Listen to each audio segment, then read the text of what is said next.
Yeah, well, good group, recruited well, I guess. No. Well, I just like to say, first of all, just honored for the chance to host the NCAA tournament. Never want to take that for granted, and give a lot of credit to our players for earning that right on the floor. Last year in the first round, we had about 3,000 people. Love the chance to break that number this year, and it's obviously it's a home court advantage, even more of a home court advantage the more people you get. And another thing, just want to thank all the people in this building.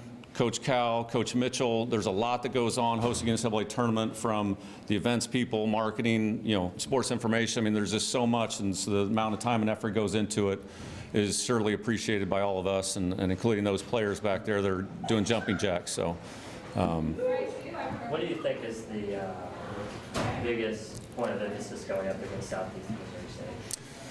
Well, they're a very good defensive team. They serve the crap out of the ball. They won their league and won 3 straight in the conference tournaments, so they've proven to be able to play well under pressure. So just we have to be aggressive. We have to attack. We have to trust what we do, and play physical. And we have some physical athletes play high above the net to be able to kind of outweigh some of the things they do defensively. What have you learned about your team from practice so far this week? What have you seen from them? They're having a good time. We want to enjoy the ride. They enjoy the drills. They're enjoying each other. Which I think when you have enthusiasm for something, you have a tendency to play harder. So I think that's part of this group, and very focused group. Upperclassmen are dialed in. They know what to expect, and so that's been pretty pleasing to the staff. Recognizing that you guys have moved on from your past losses, how much are you using those previous tournament losses to fuel you guys coming up tomorrow? Yeah, it's hard to take from the past. I think that if you talk about the losses we've had this season, we've had to learn how to be, have some resiliency, some toughness, overcome some adversity, and I think that's been a big thing that has helped us. So, gaining an outer layer, shell of toughness. Coaches want their teams to be peaking this time of year. How do you feel like they're playing going into the tournament?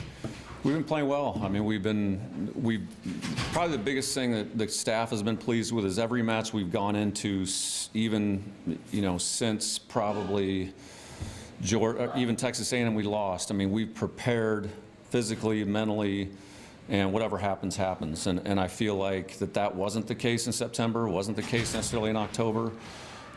So I think the preparation leading up to matches has been a big part of why we've been able to win these last 8 matches.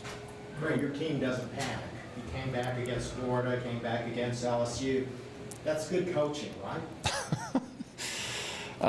That's good leadership. I think that's leadership of players that have been in those moments before. I think it's learning from being in those moments earlier in the season. I think it's determination. I think it's them kind of training their own minds to be still, be in the moment, not to get too far ahead of ourselves. And there's only one point you can live in, and that's the current one. And our players have done a really good job of that.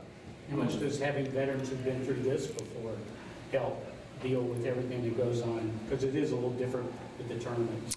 Yeah, for sure. I mean, the logos everywhere, the media coverage, the interest from fans, the ticket sales. I mean, all that's a different feel, and but it helps a lot, because obviously our sophomores, juniors, and seniors have all been in an NCAA tournament. They know the excitement, enthusiasm, the nerves, all that stuff. So being able to rely on upperclassmen to play in these moments is big.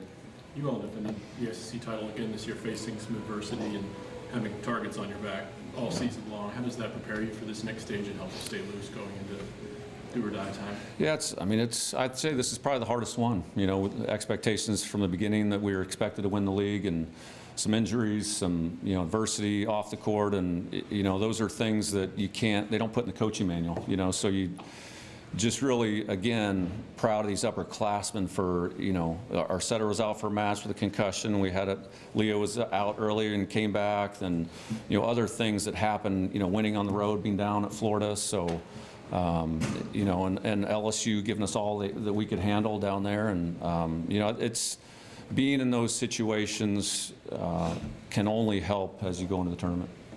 Greg, I know you're focused on this next match, so this may not be a fair question, but coaching somebody like Lea Edmonds, knowing that, hey, 4 years, everything that you've been through, that has to at least cycle through your mind that this could be coming down to the end. Well, I mean, you know, as coaches, you're blessed to be able to coach athletes like that. You know, she's, you know, an elite athlete. She's special. She's gotten better all the time. And, you know, you don't want to, you want to do that as much as possible. And, you know, as we prepare for these 3 opponents in here this weekend, they're all really good. And they've won conference, 3 of them have won their conference championships. You know, Michigan played in the Big Ten. SEMO's playing the best volleyball of their season. But, you know, I'm kind of thinking, and as a staff, we're talking today on our meeting, like, how would you like to prepare for Lea Edmonds? You know, I mean, you got a game plan against that. It's not easy. And then if you only think about her, then what do you do about the other side of the net? What do you do about our other players? So the balance that we can create and having a, you know, someone that can get kills even when there's 2 blockers in her face and 4 people behind them trying to dig her, helps us open up other things, and she thrives in those moments. And, you know, we're going to enjoy every point we have to coach her. Do you think having Lea and Gabby and all the upperclassmen has helped all the freshmen improve greatly this season?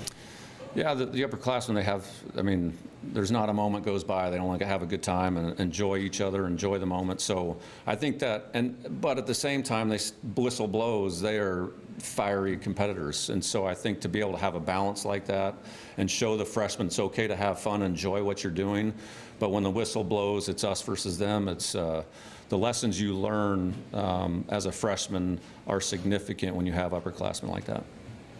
Coach Madison wanted me to ask you why you're a better coach than Coach Cal.